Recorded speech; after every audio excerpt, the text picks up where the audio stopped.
The island of the dolls, Mexico. भूमिका: रहस्य से भरी दुनिया में आपका स्वागत। कभी कभी दुनिया की सबसे डरावनी कहानियां किसी पुरानी हवेली या जंगल से नहीं, बल्कि एक शांत से दिखने वाले द्वीप से निकलती हैं। एक ऐसा द्वीप जो अपनी खूबसूरती से नहीं, बल्कि अपनी खामोशी से डराता है।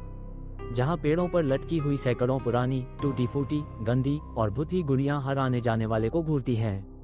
उनकी आंखों में खालीपन है, या शायद कोई रहस्य। मेक्सिको सिटी के दक्षिण में स्थित ला इस्ला दे लास मुनिएकास, यानी गुड़ियों का द्वीप, दुनिया की सबसे खौफनाक जगहों में से एक मानी जाती है। ये द्वीप जोचिमिल्को नामक जलमार्गों के बीचों बीच स्थित है, जहां सैकड़ों साल पुरानी नहरें आज भी सांस्कृतिक और ऐतिहासिक महत्व रखती हैं। लेकिन इस द्वीप पर कोई आम इंसान नहीं जाता, या फिर जाता है तो कुछ लेकर नहीं लौटता, सुकून। इस द्वीप की सबसे पहली झलक ही आपके रोंगटे खड़े कर देती है। पेड़ों की शाखाओं पर लटकती हुई गुड़ियां, कुछ की आंखें गायब, कुछ की गर्दन टेढ़ी, तो कुछ ऐसे दिखती हैं मानो अभी जिंदा हो जाएंगी। ये सिर्फ सजावट नहीं है, ये किसी पुराने दर्द, पागलपन और आत्मा की सजा का प्रतीक है। लेकिन सवाल ये है, ऐसा क्यों है? क्या कोई खेल चल रहा है? क्या ये सिर्फ एक सनकी आदमी की सनक थी, या फिर इस द्वीप पर कोई आत्मा सच में भटक रही है? गुड़ियों का द्वीप कोई बच्चों की परी कथा नहीं, बल्कि सच्ची घटनाओं पर आधारित एक ऐसी डरावनी कहानी है जिसे जानने के बाद शायद आप रात को अकेले ना सो सकें। इस द्वीप से जुड़ी आत्माओं की कहानियां, गुड़ियों की हरकतें और उस आदमी का पागलपन जिसने इसे बनाया, सब कुछ आपको एक ऐसी दुनिया में ले जाएंगे जहां डर हकीकत बन जाता है। कहते हैं, कुछ आत्माएं कभी शांति नहीं पाती, और कुछ जगहें उनकी कैद बन जाती हैं। तो आइए, आज हम आपको लेकर चलते हैं मेक्सिको के उस रहस्यमय द्वीप पर, जहां हवा भी फुसफुसाती है, जहां पेड़ भी सिसकते हैं, और जहां गुड़ियां आपकी हर हरकत को देख रही होती हैं। गुड़ियों का द्वीप, एक सच्ची, भूती और रहस्य से भरी दास्तान। खंड 2, डॉन जूलियन। एक आदमी, एक रहस्य। हर डरावनी जगह के पीछे एक कहानी होती है, और इस कहानी की शुरुआत होती है डॉन जूलियन सांताना बेरेरा नाम के एक व्यक्ति से, जो अपनी दुनिया से भागकर इस वीरान द्वीप पर आ गया था। लोग कहते हैं कि वह सनकी था, अकेला था, या फिर किसी गहरे रहस्य का हिस्सा था। पदचिह्न: भागना या छिपना। 1950 के दशक की बात है। मेक्सिको सिटी की भीड़ भाड़ और शोर से दूर एक आदमी ने खुद को दुनिया से काट लिया। उसका नाम था डॉन जूलियन। वह अपनी पत्नी और बच्चों को छोड़कर जोचिमिल्को की नहरों में स्थित एक निर्जन द्वीप पर आ गया। कोई नहीं जानता कि वह क्या ढूंढ रहा था। कुछ कहते हैं कि वह खुद से भाग रहा था, कुछ कहते हैं ईश्वर की तलाश में था, और कुछ कहते हैं कि वह पहले से ही किसी आत्मा के कब्जे में था। डॉन जूलियन एक धार्मिक इंसान था। वो सारा समय ईश्वर के ध्यान में लगाता, पेड़ पौधों की देखभाल करता और नहरों के किनारे अकेले बैठा रहता। लेकिन उसका ये एकांत ज्यादा दिन सामान्य नहीं रहा। लहर, डूबती हुई बच्ची और पहली गुड़िया। कहानी के अनुसार एक दिन डॉन जूलियन को पास की नहर में एक अजीब घटना देखने को मिली। एक छोटी बच्ची नहर में डूब रही थी। वो भागकर वहां पहुंचा, लेकिन तब तक बहुत देर हो चुकी थी। वो बच्ची पानी में समा गई। उसकी चीखें, उसकी आंखों का डर, सब कुछ डॉन जूलियन के दिल में बस गया। कुछ ही समय बाद उसी जगह पर उसे एक गुड़िया तैरती हुई मिली। शायद वो गुड़िया उसी बच्ची की थी। डॉन जूलियन ने उस गुड़िया को निकालकर पास के एक पेड़ पर टांग दिया, ये सोचकर कि इससे उस आत्मा को शांति मिलेगी। लेकिन यही तो थी कहानी की शुरुआत। एक गुड़िया, फिर 2, फिर सैकड़ों। उस एक गुड़िया के बाद डॉन जूलियन को अजीब अजीब आवाजें सुनाई देने लगी। कभी किसी के रोने की आवाज, कभी फुसफुसाहटें, कभी ऐसा लगता मानो कोई उसके पास खड़ा है। वो समझ गया कि वो बच्ची अभी भी वहां है। उसने गुड़ियों को आत्मा को प्रसन्न करने के लिए पेड़ों पर टांगना शुरू कर दिया। हर दिन, हर सप्ताह, हर साल एक नई गुड़िया उस द्वीप पर जुड़ती गई। डॉन जूलियन नहरों से तैरती हुई टूटी फूटी गुड़ियां उठाता, कूड़ेदान से निकालता, पर्यटकों से मांगता, और फिर उन्हें पेड़ों पर, दीवारों पर, झोपड़ी के बाहर टांगता चला गया। कोई भी गुड़िया सुंदर नहीं थी। सबकी आंखें डरावनी थीं, चेहरों पर धूल जमी थी, बाल उलझे हुए थे। धीरे धीरे वो द्वीप एक गुड़ियों के जंगल में बदल गया। पागलपन या श्रद्धा? डॉन जूलियन की हरकतें अब गांव वालों और पर्यटकों को अजीब लगने लगी थीं। लोग कहते, वह पागल हो गया है, उसे कोई आत्मा सता रही है, वह खुद एक शाप में जी रहा है। लेकिन डॉन जूलियन अपने मिशन में विश्वास करता था। उसका मानना था कि इन गुड़ियों के माध्यम से वो आत्माओं की रक्षा कर रहा है, उन्हें शांति दे रहा है, और इस द्वीप को भविष्य के अंधकार से बचा रहा है। उसका एक छोटा सा झोपड़ा द्वीप के बीच में था। अंदर भी दीवारों पर, छत से लटकती हुई, बिस्तर के पास सिर्फ और सिर्फ गुड़ियां।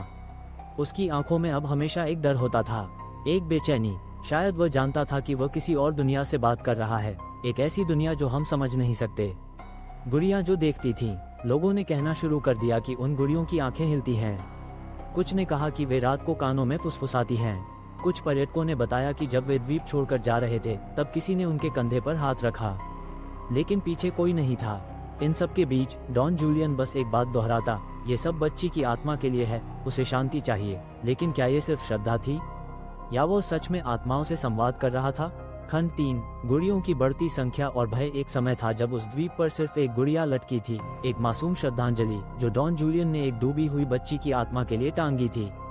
लेकिन समय के साथ यह एक साधारण श्रद्धा एक सन की भक्ति में बदल गई, और उस द्वीप की हर शाखा, हर दीवार, हर कोना डरावनी गुड़ियों से भरता चला गया। अपवर्ड ट्रेंड गुड़ियां जो कभी नहीं रुकी। डॉन जूलियन ने गुड़ियों को एकत्र करना अपना धर्म बना लिया।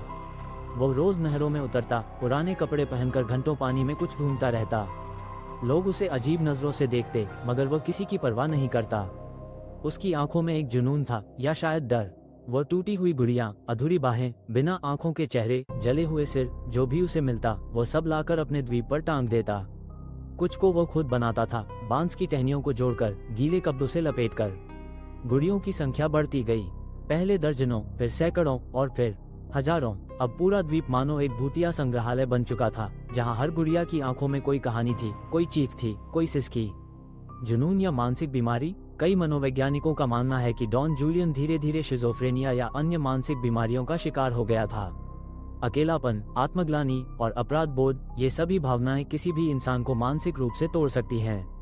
उसने खुद कई बार यह स्वीकार किया था कि वह आत्माओं से बात करता है, उनसे आदेश पाता है और उन्हें खुश रखने के लिए ही यह सब कर रहा है। पर क्या ये केवल मानसिक भ्रम था, या फिर वो सचमुच कुछ और देख पा रहा था जो बाकी लोग नहीं देख सकते थे? आकाशगंगा द्वीप का रूपांतरण। कुछ सालों के अंदर वो द्वीप एक सामान्य स्थान नहीं रहा। वहाँ का माहौल भारी हो गया, हवा ठंडी और बोझिल लगने लगी। आसपास के गांव वाले उस जगह से दूरी बनाने लगे। उनका कहना था कि जब हवा चलती है तो गुड़ियां हिलती हैं, ये तो सामान्य बात है। लेकिन अगर हवा नहीं चल रही और फिर भी गुड़ियां अपने आप हिलें, तो कुछ लोगों ने दावा किया कि उन्होंने गुड़ियों की आंखें झपकते हुए देखी हैं या उनकी पलकें हिलती हैं। कुछ ने तो ये भी कहा कि उन्हें महसूस हुआ कि किसी ने पीछे से झांका, लेकिन पलटने पर कोई नहीं था, सिर्फ एक गुड़िया और उसकी मुस्कुराहट। फायर भय के किस्से। एक स्थानीय नाविक मैनुएल, जो पर्यटकों को नहरों में घुमाया करता था, उसने एक घटना सुनाई। एक रात मैं जूलियन को कुछ पल देने गया था। जैसे ही मैं द्वीप पर उतरा, मुझे ऐसा लगा कि सैकड़ों आंखें मेरी ओर देख रही हैं। मुझे सांस लेना मुश्किल हो गया। जूलियन बाहर नहीं आया, लेकिन अंदर से कोई बुदबुदा रहा था, और वो आवाज उसकी नहीं थी। एक और औरत जो बच्चों के साथ पिकनिक पर गई थी बताती है, मेरी बेटी ने कहा कि उसे एक गुड़िया ने बुलाया। वो कह रही थी, मम्मी, वो मुझे खेलने बुला रही है। मैं डर गई और हमने तुरंत वो जगह छोड़ दी। गुड़ियाएं, गुड़ियों का जीवन। डॉन जूलियन का मानना था कि हर गुड़िया में कोई आत्मा बसती है, कोई दुखी, कोई नाराज, कोई अकेली। वो कहता था, ये सिर्फ खिलौने नहीं हैं, ये घर हैं उन आत्माओं के जो भटक रही हैं। वो हर गुड़िया से बात करता था, उन्हें नाम देता था और कभी कभी उन्हें खाना भी परोसता था। उसके लिए ये द्वीप एक आश्रम था, आत्माओं का शरण स्थल। अमावस्या और फिर डर बढ़ने लगा। कई सालों के बाद वहां आने वाले लोगों ने अजीब चीजें महसूस करनी शुरू कर दी। किसी का कैमरा अचानक बंद हो जाना, किसी के शरीर पर खरोंचें आ जाना, कुछ को तो द्वीप छोड़ते ही बुखार और सिर दर्द होने लगे। एक रिसर्चर जो पैरानॉर्मल जांच करने गया था, उसका कैमरा रिकॉर्डिंग बंद कर देता था जब वह झोपड़ी के पास जाता, लेकिन जैसे ही वह नाव में लौटता, कैमरा ठीक हो जाता। डर अब सिर्फ मन में नहीं था, वो महसूस किया जा सकता था। खंड 4, द्वीप का अंधेरा, डरावनी घटनाएं।